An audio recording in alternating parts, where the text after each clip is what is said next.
Okay, recording. So don't. All right. So, um,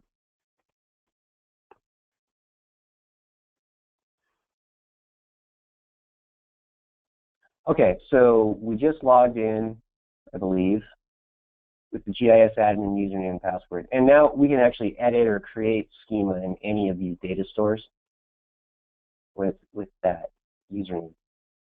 So in this case, what I did is, so what started this is you asked me to add some options to the drop down for feature type and superstructure line and superstructure point. Right.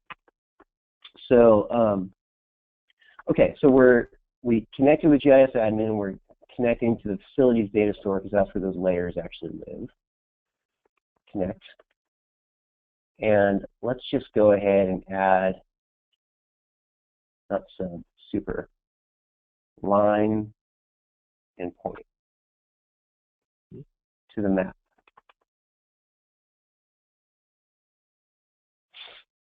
Okay. So okay. there they are. By the way, there was a separate issue yesterday, right, with fixing some issues in the geometry of the line feature, which suffice it for the moment to just say that's fixed now. Okay. So all right. So if you want to modify, so actually let's just kind of maybe even more for the benefit of the video, and whoever may see this in the future, just look at the schema behind these two feature classes. So we'll look at the table. So there it is. I mean, there's the geometry, and then there's these attributes. Right. And basically what you ask for is that you have some more options in this drop-down. Yes. So and here's the same thing under the point. You actually know. So, all right. So the way to do this is to go to right now we're looking at the display manager. We're in the task pane, legend-like looking thing. We're in the display manager. Now we're going to go to the map explorer. So it's like a tab within the task pane. And see, you have it shows you your connections, and it shows you stuff about what you have in the drawing. Anyhow, you have to select a connection here, and I'll just select Oracle, and then press the schema button. Say edit schema.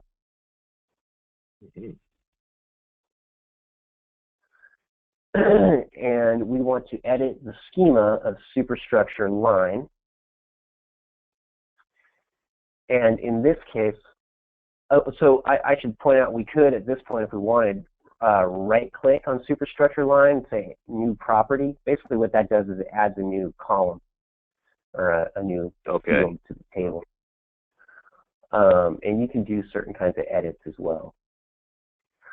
And yeah, whenever you want to, you can experiment with that. Although I suggest you experiment with it.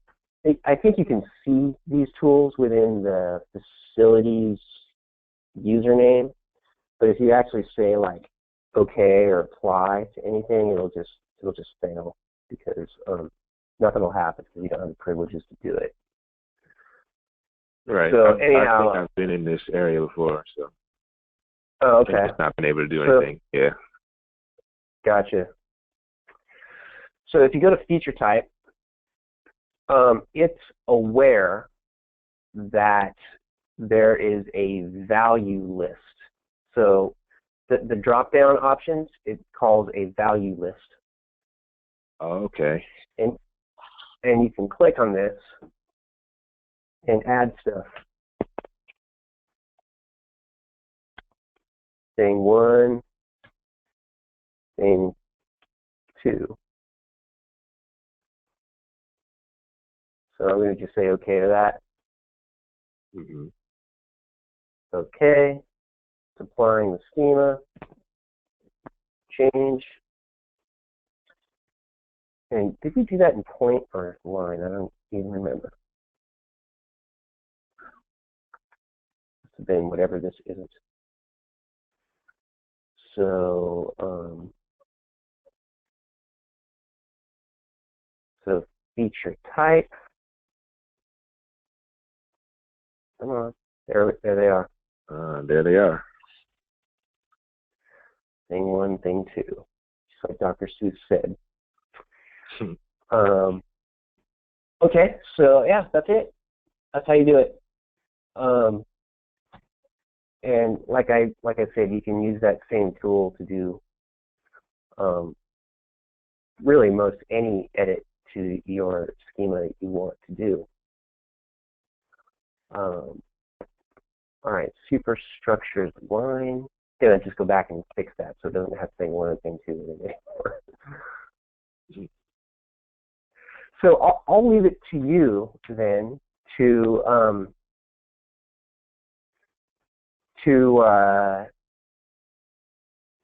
just to look deeper into the concept of a inside option for feature type. And right. And you know, I mean, if in the end you think it makes sense to add it, like, you know, it's go for it. It's your system. But I guess yeah, I already told you that that seems like a bit of an ambiguous categorization to me. Right. And also that could be something that we can filter out with another attribute column, right? Like it can still be a wall, but maybe it's a different type of wall. Yeah, exactly. Yeah, no, you're right on that one. Yeah. Kind of unnecessary.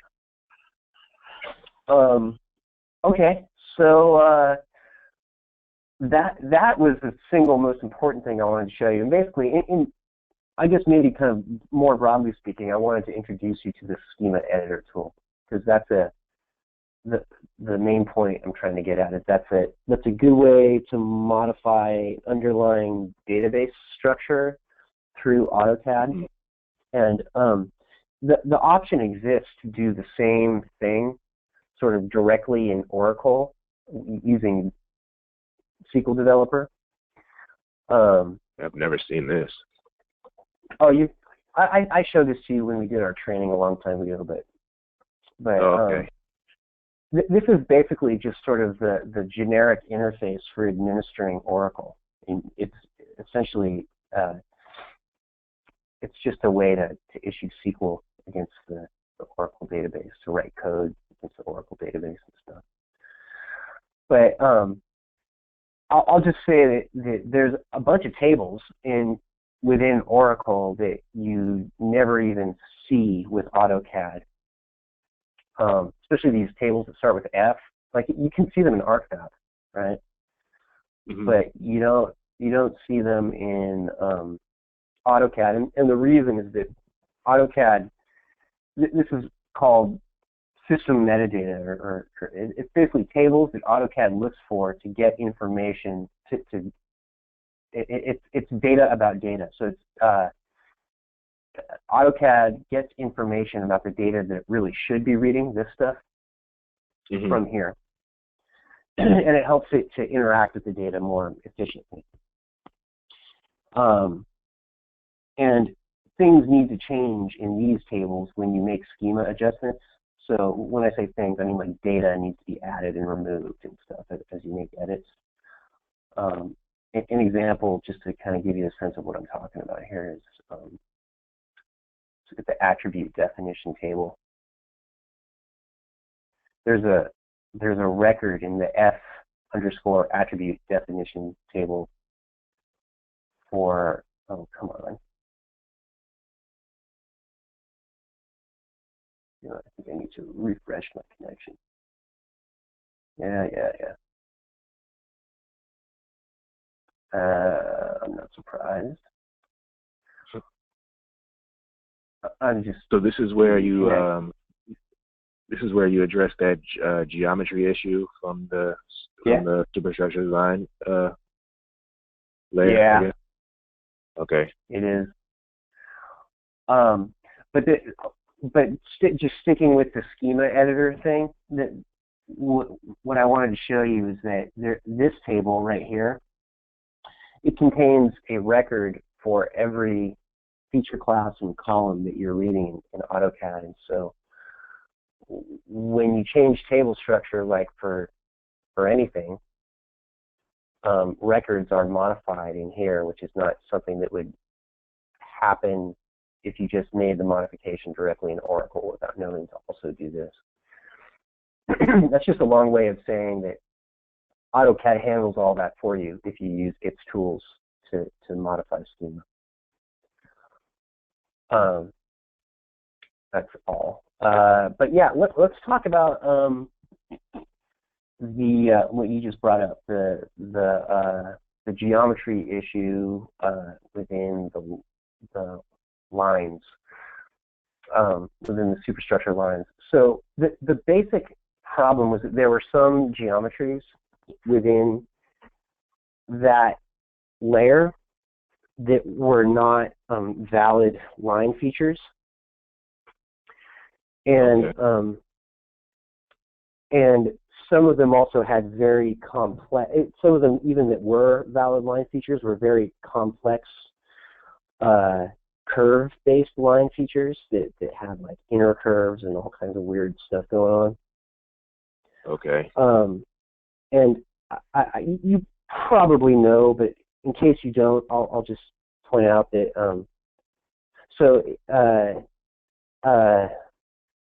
in AutoCAD, there's all kinds of tools for making really complicated geometry. And the typical example is like when you have a line that's defined not as a series of points that have a relationship to each other, but instead you have a true curve. So you have like a begin point, but then you define maybe a begin point and an end point, but you define how you get from the begin and an end as a radius from the center of an imaginary circle. Right. So that what you're digitizing is a true curve, not a series of lines, right? Not a series of lines. Yeah. It's actually a curve, right? Yeah, exactly. And while AutoCAD and Oracle can handle that, like I find that the capturing linear geometry that way gets really complicated really fast, and stuff happens that I don't fully understand. I'll just put it that way, and it can very quickly cause the geometry to no longer be a valid line. So bottom line is what I did is I took all those lines and I used this densify command, this thing, and I did this all directly in Oracle. I don't expect that you would learn how to do this at least right away, but I use these Oracle functions to basically say, all right, take these true curves and turn them into lines, into stroked approximations of curves, and the tolerance is 1/100th or 1/1000th of a foot. Okay. So that it still is extremely close to the actual curve, but what it does in the end is it just creates a simpler geometry. Yeah. And let me just show you what the result looks like. Okay, so before, oh come on, ArcMap. I've got these sessions open from yesterday, and it's just waking up. Come on. The globe spinning. Yeah, look at that. Let me just get rid of this. Okay. So, okay, before I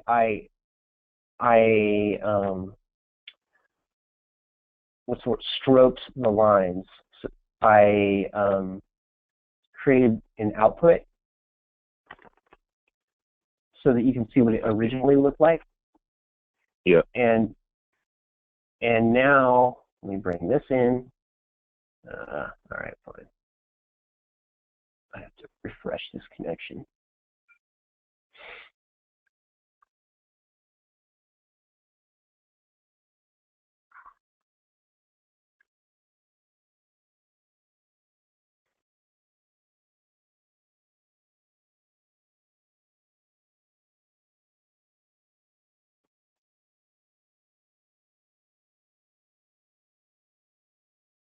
Okay, open.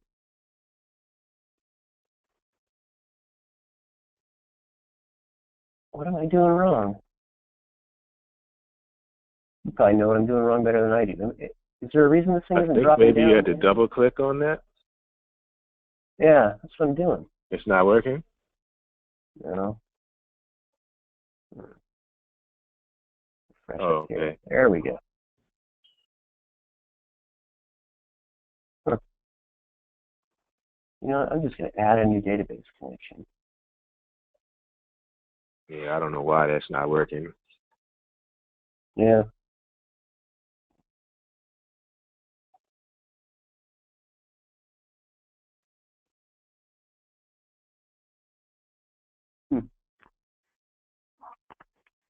There we go.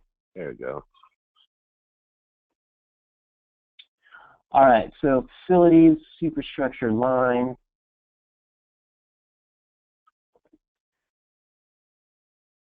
Actually, before I do that, this might be a trick you don't know too. In ArcMap, it's good practice before you bring in a feature class from Arc Catalog or in a query layer to go to the properties and go to the XY coordinate system and tell it what its coordinate system is. Otherwise, it's going to say unknown coordinates down here. And it'll draw, but it won't know where on Earth it actually is. Right.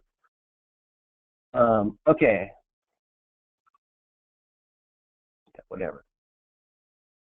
Okay, so now if we look closely, you see how the, here, let me do that. Okay, the dark line is the original, and the red line is what's actually in there now. I see. So it's not quite a circle, but it's close enough. Like we can see that it's supposed to be a circle. This is a. So when now that you have that in place, whenever I create a new geometry based on CAD that is a circle, does it know to just go ahead and make it into this simplified version? It doesn't.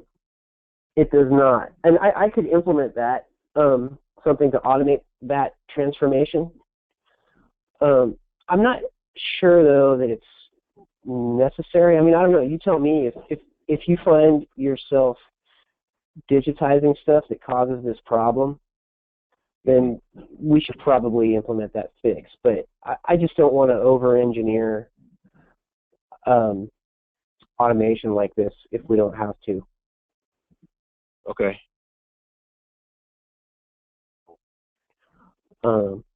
Yeah, I'll just leave it at that. But that's it. I mean, if you keep running into this problem, then maybe we should.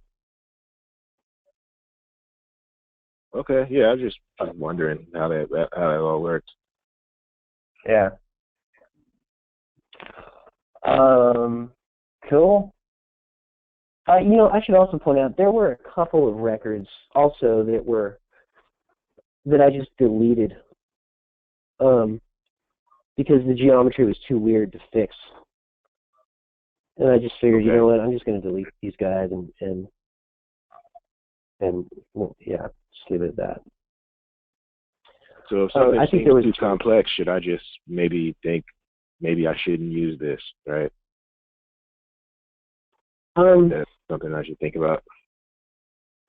Yeah, I mean, I'd say just keep doing what you're doing. And if you find yourself running into this problem again, then we'll talk about engineering a solution. But okay. Again, I mean, engineering a solution it takes time and therefore expense, but also like when you do that, it's essentially putting constraints on what you can enter into the database, and oftentimes that's good, but sometimes that's not so good. Right. Yeah. So that's it. That's all I got.